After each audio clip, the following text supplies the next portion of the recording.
أعوذ بالله من الشيطان الرجيم. بسم الله الرحمن الرحيم.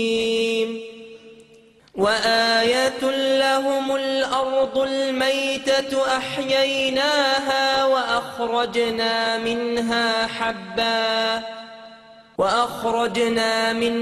حبا فمنه يأكلون وجعلنا فيها جنات من نخيل وأعناب وفجرنا فيها من العيون ليأكلوا من ثمره وما عملته أيديهم أفلا يشكرون. سبحان الذي خلق الأزواج كلها مما تنبت الأرض ومن أنفسهم ومما لا يعلمون.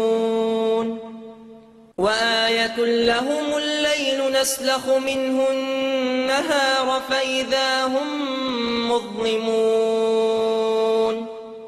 والشمس تجري لمستقر لها ذلك تقدير العزيز العليم.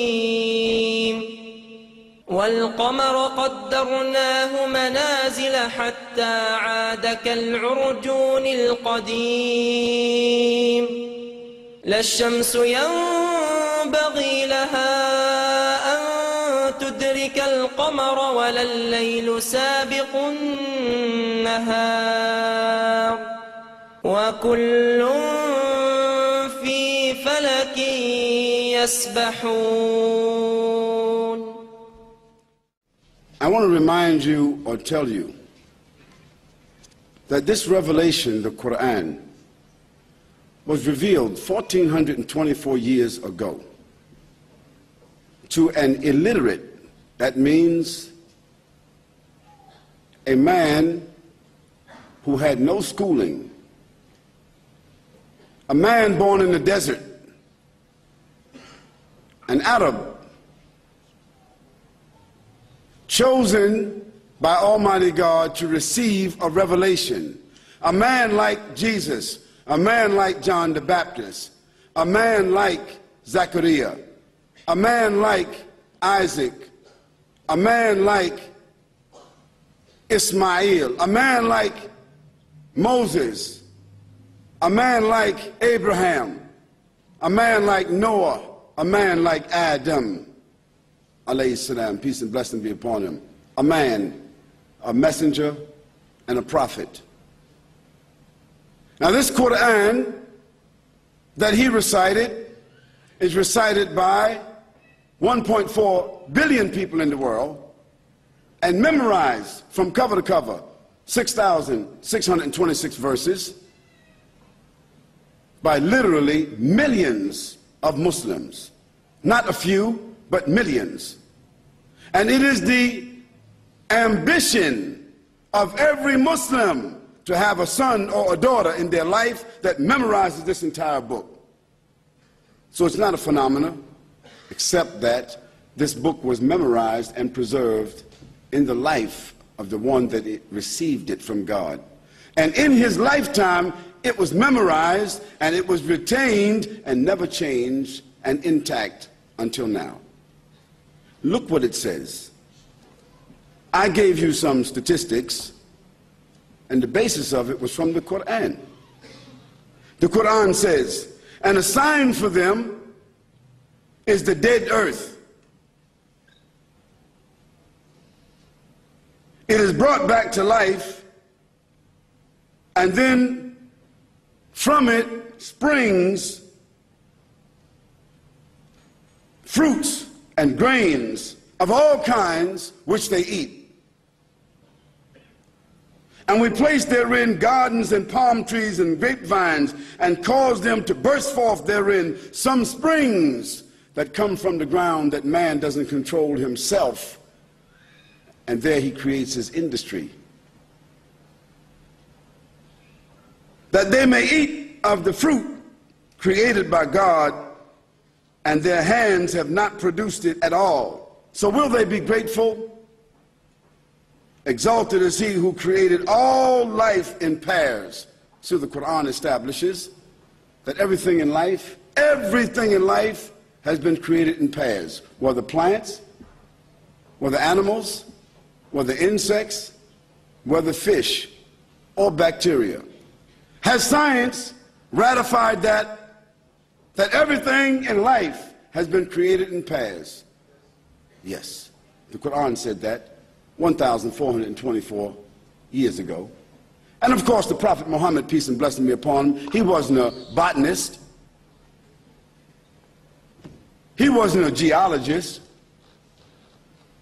He didn't have a microscope. He had no way of knowing that. The only way a human being 1,424 years could know that is through the help and inspiration of the one who is the creator from the beginning.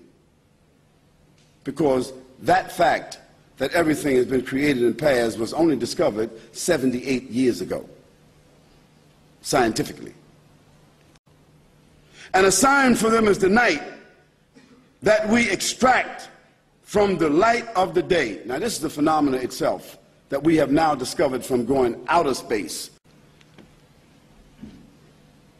Dear brothers and sisters, all of this is to establish in your minds, all of this dialogue, all of this evidence, all of this proof is to clearly establish in everybody's mind here that you and I, nor all of us together, nor all the human beings in other places throughout the earth, none of us individually, endowed or unendowed, intelligent or unintelligent, educated or otherwise, rich or poor, black or white, male or female, none of us are benefactors.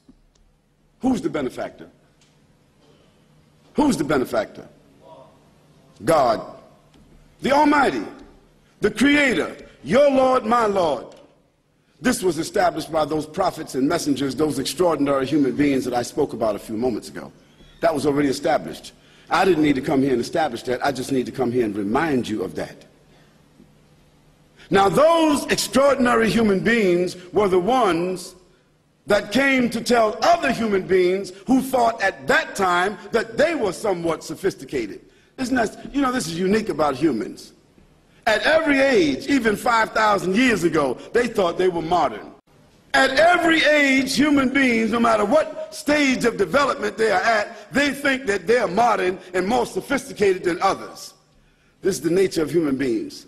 Yet all of them don't seem to ponder on the fact that they're only here for a moment. And some of them, during the moment that they're here, they become so arrogant.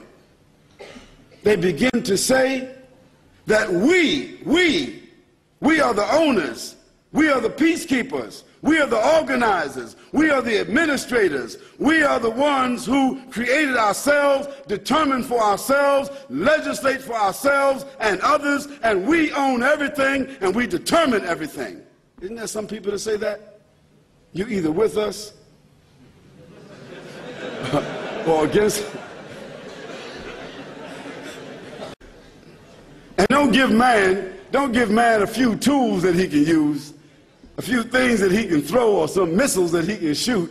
He really becomes arrogant. Then when Abraham went to Pharaoh and talked to Pharaoh, Pharaoh told Abraham, why should I worship your God? Why? I have command over life and death. Anybody I want to die will die. Anybody I want to live will live. What did Abraham say to Pharaoh? The one you kill, bring him back to life if you got power. And if you got some power, when the sun sets in the west, you cause it to rise and make it set in the east. Was Pharaoh able to do that? He wasn't able to do that then, and the pharaohs today can't do it today.